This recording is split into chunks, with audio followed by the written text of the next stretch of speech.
Quazi here. In the year 1883, a 27-year-old man reported a moment when he was suddenly overwhelmed by a storm of detailed visions appearing before his very eyes. He would then go on to change the world forever. This man's name was Nikola Tesla. In his autobiography, he described this experience and he said, "I felt a positive sensation that my brain had caught fire. I saw a light as though a small sun was located in it." These visions continued to come to him in random bursts, often providing the solution to some of the world's greatest problems that would go on to transform modern technology forever. And for the rest of his life, the inventor spoke of how these strange bursts of inspiration would come to him when he was emotionally charged. But why am I telling you this? Well, after Nikola Tesla's death in 1943, the US government actually withheld a lot of his crucial manuscripts and kept them hidden from the public eye. What did he know that the government was so desperately trying to hide from us? Were they afraid of what society would be capable of if such knowledge ever got out? There's one key that I want you to notice, and that is the mysterious power that Nikola Tesla possessed over his own mind and his ability to come up with genius ideas consistently, time and time again, that would go on to change this very world that we live in.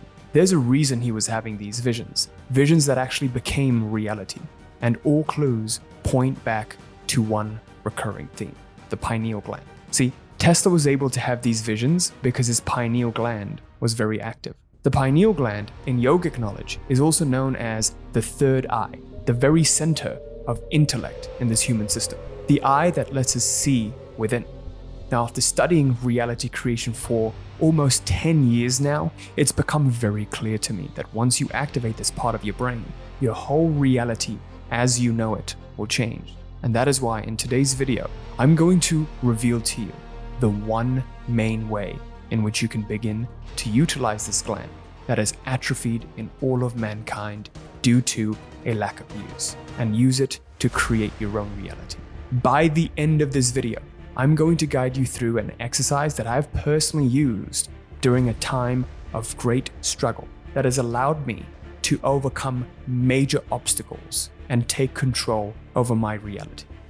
Some of the things I'm about to show you are very, very powerful, and they're only effective when you practice them with an open mind. Listen, the world is changing, everything is changing. Now is the time for you to awaken. So, with that, let's get started. So before I get into the complexities of the pineal gland and the third eye chakra, you need to understand where this concept of the chakra originated from. Around 15,000 years ago, a very, very powerful being descended upon this planet, and he sat still in meditation for hours, for days, for months. Eventually, lots of people started to gather around him because they'd never seen anything like this. He just looked completely blissed out. He was just sitting still in meditation, no need for food, no need for water, no need for anything. And he was also quite odd looking, around 7 or 8 feet tall, unusually darker in skin color. Eventually, he just continued to stay in meditation on top of this mountain. Everyone left except 7 people. And these 7 people come to be known as the Saptarishis. And this person that was in meditation, this being, became the Adi Yogi, the first yogi. And Adi Yogi is known to be Lord Shiva. And what Lord Shiva did was he imparted his knowledge of yogic wisdom on how to achieve liberation to these Saptarishis, who spread out through to all the different continents and spread this knowledge of yoga. What Adi Yogi or Shiva imparted to all of these disciples, all of his 7 disciples, was the knowledge of liberation through the individual chakras, of which he said there were 114, and 112 of them are in the human body itself. 2 of them are outside the body. Out of this 114 chakras, there are 7 major ones. Okay, and this is what you need to understand. The lowest chakra is known as the Muladhara, or the root chakra. This is concerned with survival, eating, sleeping. A level above that is the Svadhisthana, or the spleen chakra. And that's more concerned with sexuality, A level above that is the solar plexus, the Manipura. When you become a doer in the world, you are said to be strengthened in the Manipura. The fourth chakra is the Anahata, the heart chakra. When you become loving, when you feel, when you're strong and rooted in empathy, you are strong and said to be strong in the Anahata. A level above that is the Vishuddhi, the throat chakra. Even when you say the word Vishuddhi, it's kind of like a throaty feel to it, right? It's very interesting to see. When you're very, very strengthened in the Vishuddhi chakra, you are said to be an influential person in the world. You're a speaker, you're a leader, you can lead people, you're charismatic. Now, this is where it gets interesting. A level above that is what's known as the Anya chakra. That is what's known as your third eye. When your energy is very, very strengthened in this third eye, you're more focused on your internal eye and what you can see within. This is when your intellect is strengthened. The final level, located up here, is known as the Sahasrara, or the crown chakra. When you're strengthened in this, you are at bliss. You're pretty much liberated. And very, very few people these days are even above the Vishuddhi. Most yogic practices are focused more on getting up to at least a level of the intellect, because making the jump from the intellect to the crown, it's a jump, it's a complete surrender.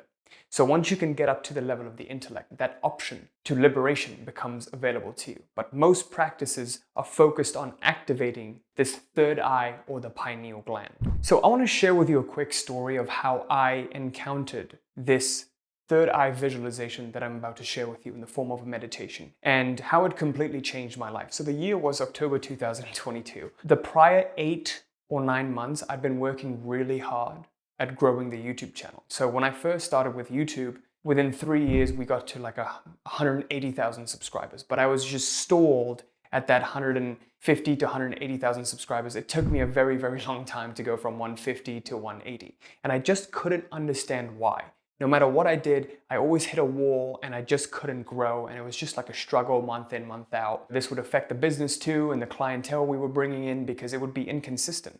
One month, something would happen, the channel would do well, but then it would go back down. There was no consistency in this. So I made the intention to fully double down on the YouTube channel, because our main mission is to spread this message out to a lot of people. I kept seeing comments about people saying, oh, this channel deserves more and more subscribers. And I always had this mistaken belief that, oh, if I just keep putting out good content, eventually the subscribers and the viewers will come, which to a certain extent is true. But you still need to be diligent with marketing and doing the other things that you've been avoiding. I'd been avoiding doing proper marketing, doing proper research, and how to actually present my content in a way to make it sexy, to make it clickable, to make it consumable. And so that's what I started to focus on. Exactly 13, 14 months ago, I came across this meditation by Jose Silva. In this meditation, the person who was doing the guided meditation, he was instructing us to turn our eyes upwards.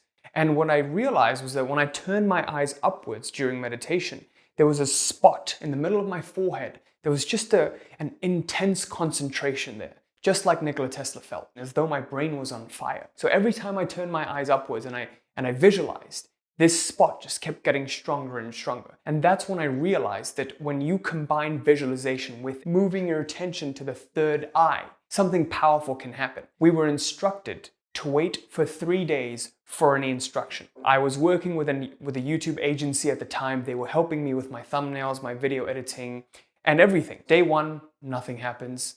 Day 2, nothing happens. I'm starting to doubt it. Day 3, all of a sudden I get a message from my account manager from this YouTube agency.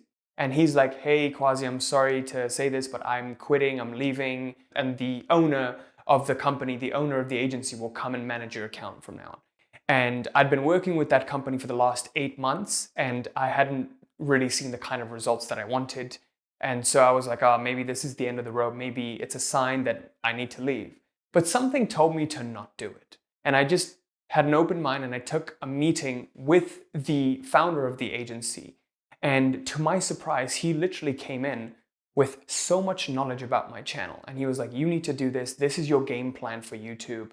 And this is the direction we're going to take your channel. And you can literally see back in October of last year, we went a different direction with the channel. Prior to that, we were doing around 200,000 views on the channel per month. I shit you not, the first video that we make together after this guy comes on we did 500,000 views on that video alone within 7 days. That's never happened before. Like, I've never seen a video do 500,000 views in 7 days. And it was completely absurd to me. As soon as we put that video out, it's like something completely changed. After that point, I was like, holy shit, this really works.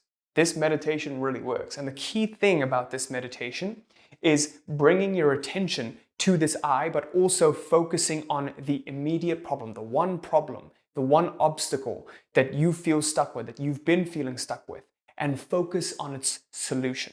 So now I'm gonna get right into the meditation. What I want you to do is to find a relaxed space to just sit down and just do this meditation. And I'm also going to provide you with instructions on how to do this and when to do this. So without further delay, let's get right into it right now. I know this is going to completely change your life, but please, I need your commitment. I need you to actually use this the way it's supposed to be used. So let's jump into that right now. Sit quietly and take a deep breath. Now, in your mind, I want you to visualize the number 3 times. 3, 3, 3. Now visualize the number 2 3 times. 2, 2, 2. Feel yourself falling deeper and deeper into an alpha state of mind. And now I want you to visualize the number 1 3 times. And when you visualize the number 1 for the 3rd time, you're going to be in a very low frequency state of mind. Your brain waves are going to slow down to the alpha brainwave state. 1, 1, 1. You're now in the alpha brainwave state.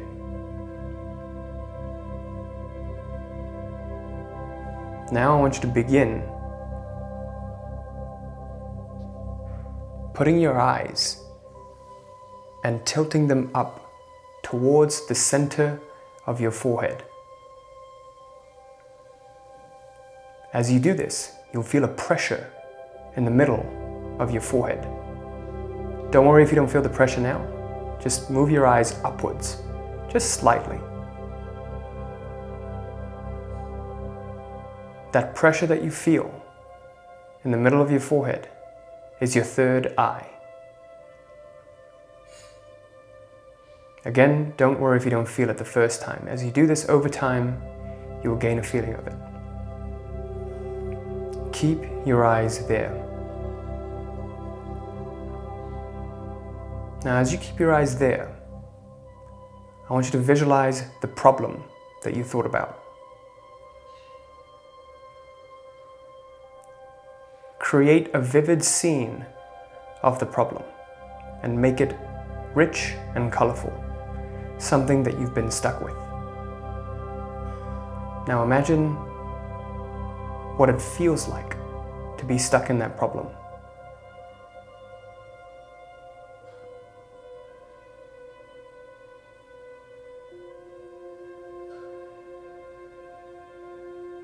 Imagine how much it sucks to stay stuck in that problem.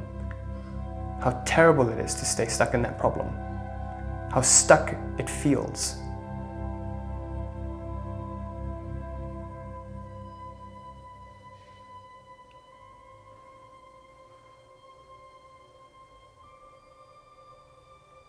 Make the scene as big and visual as you can.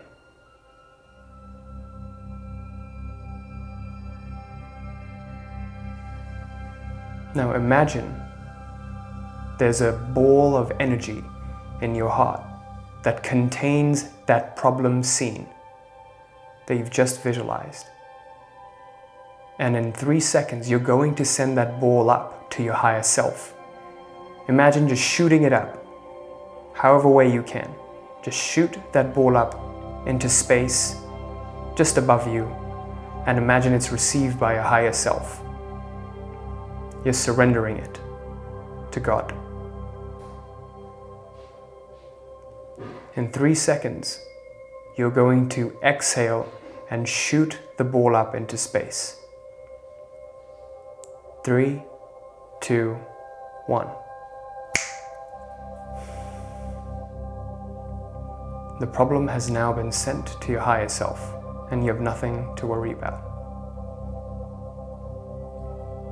Now, as you keep your eyes on your third eye and you feel the pressure, I want you to visualize what the solution to your problem could look like, what life looks like after the problem has been solved. Imagine rejoicing that your problem has been solved. Imagine celebrating that the problem has finally been solved, something you've been stuck with for a very long time. What does that feel like?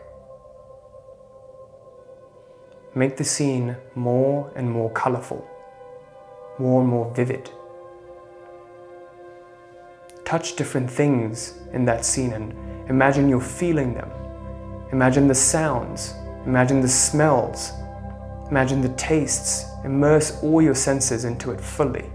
See the color.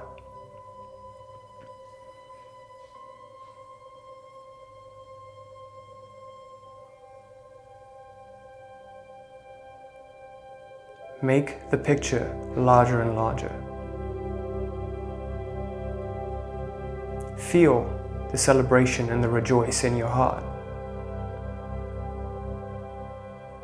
It's been solved. Everything that you've ever wanted has been achieved.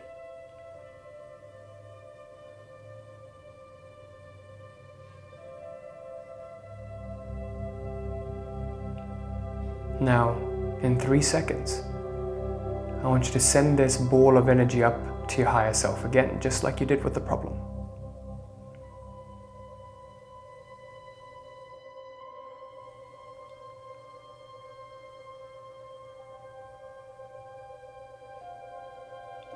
Three, 2, 1. As you exhale, send that ball of light from your heart to your higher self.